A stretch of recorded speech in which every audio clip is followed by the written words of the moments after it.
You ever realize you're living your life, but you're not really choosing it? Most of us, without ever realizing it, don't make big life decisions. We just sort of drift into them. And it's not because we don't care or we're just being careless, but because life can be really loud. We have bills, we have expectations, we have responsibilities, routines. And before we realize it, we're living a life we didn't actually actively choose. We just kept saying okay to it. And I want you to imagine something for a second. Perhaps you're 22, maybe you're 22 sitting in a lecture hall, and you look around and you realize that the major you chose that sounded good to you in the moment really only sounded good to everyone else around you, but not to you. Perhaps you're 45, you're exhausted because you've been doing everything you're supposed to do, checking the box on all your responsibilities, at least on paper, but you keep thinking, is this it? Or maybe you're 70 and you're feeling overlooked, dismissed, or wondering why the time moved so fast around you. What I just asked you to imagine are all different ages and different times in someone's life with one common underlying moment waiting to happen. And speaking of this, today's episode is about flipping the circuit breaker on that moment, not with dramatic life changes, not with motivational yelling, advice, or preaching, just three questions that will force you to tell yourself the truth. And that truth, uncomfortable as it can be, is age neutral. So these questions are going to hit you differently, whether you're 20, 40, 70, 80 on up, but they will hit everyone. So as you listen, don't rush to answer. Just notice where your body reacts, where you actually tense up, and where you actually feel a release of that tension. That's information. So here's your first question. If nothing changed in your life for the next 5 years, would you be okay with that? Not 10 years, not the rest of your life, just five. And 5 years is not a long time. Most people avoid this question because it feels confrontational, and that may be new to you. If you've ever been in that situation and had anyone ask you a similar question and you felt uncomfortable, now you know why. But it's actually a compassionate question to ask yourself. It's asking you to look honestly without judgment. So if you're in your 20s, this question might look a little bit like this. If you stay on your path, whether it's your major, your career direction, your relationship that you're in, friendships, what would your future you do? Would they thank you or would they resent you? A lot of younger people think they have unlimited time. And if you're in your 20s, you are not thinking about limited time. And most likely, you're not living your life by that mantra. But there is a common theme that I hear from most people who are in their 70s and on up. And it's the one thing that they wish they had more of, which is time. I understand the concept of time is not going to be something everyone can relate to, but the point here is that small choices now create default futures later. But what if you're in your 30s, 40s, or 50s even? This question may sit and land a little bit different. It certainly is going to land different and maybe a bit harder. In fact, you might be thinking at this moment in your life, and I'm not miserable, but I'm not fulfilled either. And I look at this time in someone's life as where people can get stuck in what I call good enough lives. So you have a good enough job, you're in a good enough relationship, you certainly have good enough routines. And time, let's bring in that pesky little concept again, because let me tell you, 5 years of good enough most likely turns into a decade of good enough. And let's say if you're later on in life in terms of age, maybe you're 60s, 70s, or 80s, this question certainly will land a little bit differently.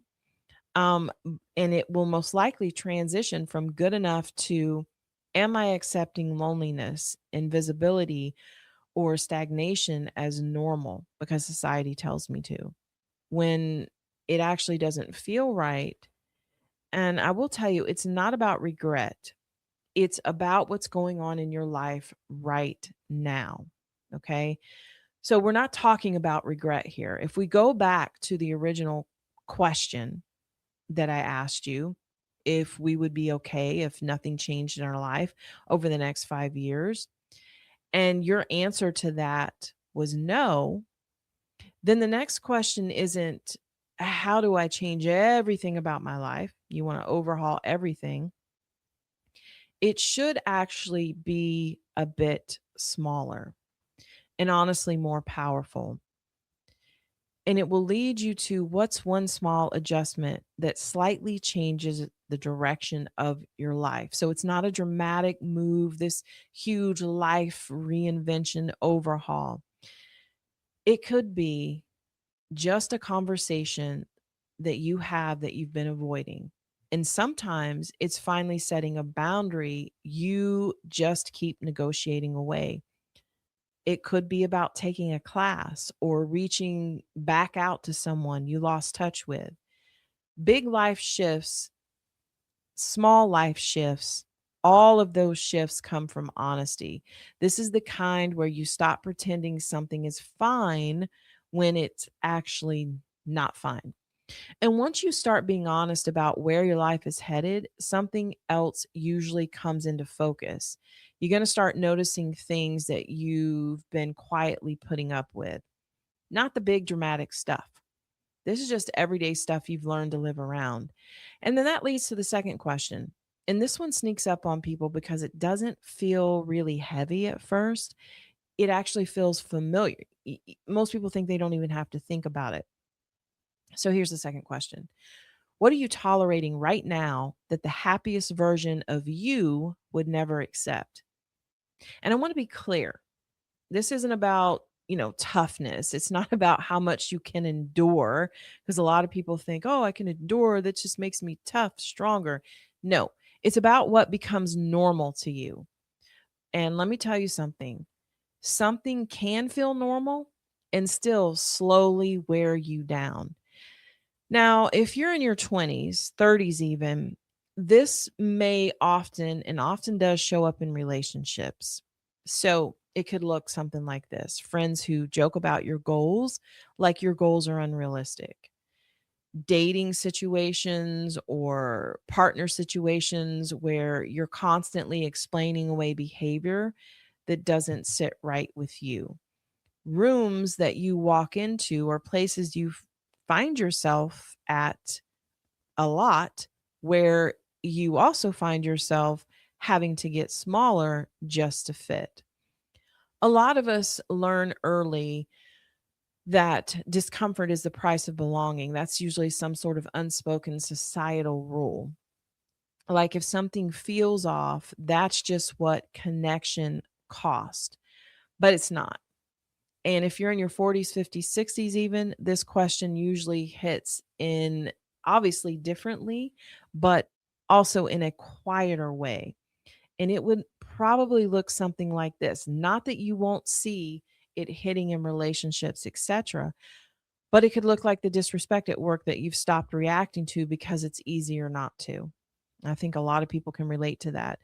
Or doing the emotional heavy lifting at home and telling yourself this is just how it is, or being the reliable one for everyone else but yourself. So you slowly disappear from your own life.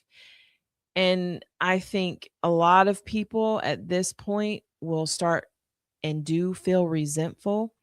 And unfortunately, that resentment, well, I won't say unfortunately, but usually this is where resentment doesn't explode, it accumulates. And accumulation is unfortunate. And let's say you're in your 70s, 80s, and on up, tolerance often looks like something else entirely. So you can find yourself being talked over consistently, being second guessed, having decisions made for you when you're perfectly capable of making them yourself. And usually that starts out subtle, even innocent at first, because You're accepting the help because maybe you needed it at that moment in your life. Maybe you're recovering from surgery, an illness, an accident, something like that. But now that you've recovered, having those decisions made for you is going to wear on you. And here's the part that we really don't talk about enough. Tolerance isn't a personality trait. One person isn't able to tolerate more than the other. That's a completely different situation. It's a habit. And so, what if I told you that you didn't choose it at once? No, or you didn't choose it just once. You actually practice it over time. And if it's learned, that means it can be unlearned. But you're not going to do that with confrontation or some dramatic, family dinner speech. It is simply noticing the moment something doesn't feel right and not immediately explaining it away or accumulating all of that resentment. This is how you unlearn tolerance. And once you stop tolerating what drains you, something interesting happens. You begin to create space for yourself. And that space leads us to the third question, the one that challenges the idea that it's already too late, that your best days are already behind you. It asks what's still possible. So here's the question: if you truly believed your best chapter hasn't happened yet, what would you try? Now, it's not what you should try, not what's practical or approved or makes sense to other people. Just what would you try? And believe it or not, this question messes with people because it bumps right up against the idea that time has already run out. If you're in your 20s, 30s, even, I would probably say that for most people, this question usually brings up fear. Starting something before you're ready, situation, putting your work out there before it's perfect, taking a risk that might not pay off right away. Maybe you're thinking of starting a YouTube channel, for example, and you just keep talking yourself out of it. Maybe there's a trip you want to take, but you keep postponing it. And it's the idea you're waiting to feel qualified for, ready for. And a lot of people confuse waiting with preparation. And I've seen that a lot. Make sure you're prepared before you start your business. Make sure you're absolutely prepared. Well, you're a lot of people were confusing preparation with waiting, but sometimes waiting is just fear wearing some sort of productive outfit. And if you're in your 40s, 50s, and 60s, even, this question usually hits a little bit differently. There is still fear, but it brings up things you labeled as unrealistic a long time ago. The dreams that you postponed, such as writing a book, changing careers, letting curiosity lead instead of obligation. And this is where people get really good at optimizing lives they don't actually enjoy. And they tell themselves, it's too late to change now. But the belief doesn't come from any evidence they can produce. It just comes from all the work that they've done to optimize a life that they're not really happy in. And if you're in your 70s, 80s on up, this question matters more than you probably want to admit because society is very comfortable telling people that their trying years are over. But possibility doesn't disappear with age. It just stops being encouraged. This might look like learning something new. Maybe you start dating again. Maybe you want to mentor someone who needs what you've already lived. Beginning not not because you're chasing something, but because you're still here, and that matters. The phrase "it's too late" sounds logical to most people, but it's rarely true. People do like to use that phrase a lot, and it really has nothing to do with age or where you're at. If we're being honest, it's more like a protective blanket or shield. Unfortunately, it doesn't really protect you, and it doesn't make you appear realistic. It just keeps you from moving. And on top of that, the people who believe their best chapter is behind them often stop participating in the one that they're currently in. And for proof on that, any book, series you may watch, maybe you listen to podcasts about how to be successful. Those are really popular topic. Maybe you want to see what success looks like. Those spaces usually have someone on or write about someone who is successful, definitely referencing them throughout the conversation. There is a theme from people who have obtained success. And that theme is that they usually discuss the idea that you don't need certainty to try something new.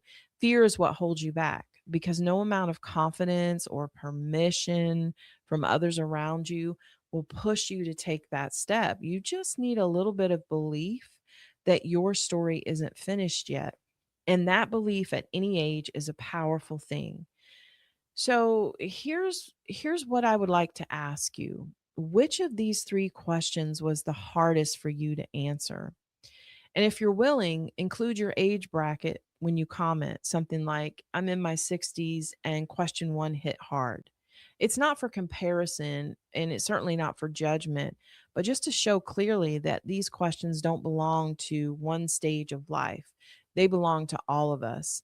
And remember, we're not fixing everything today, we're just interrupting autopilot. And honestly, that's where change actually starts. Thank you for listening. Thank you for staying. And thank you most of all for being willing to sit with the stories most people look away from. If you haven't already, don't forget to follow the podcast. You can find it where you get all your favorite podcasts. Until next time, take care of your mind, body, and soul.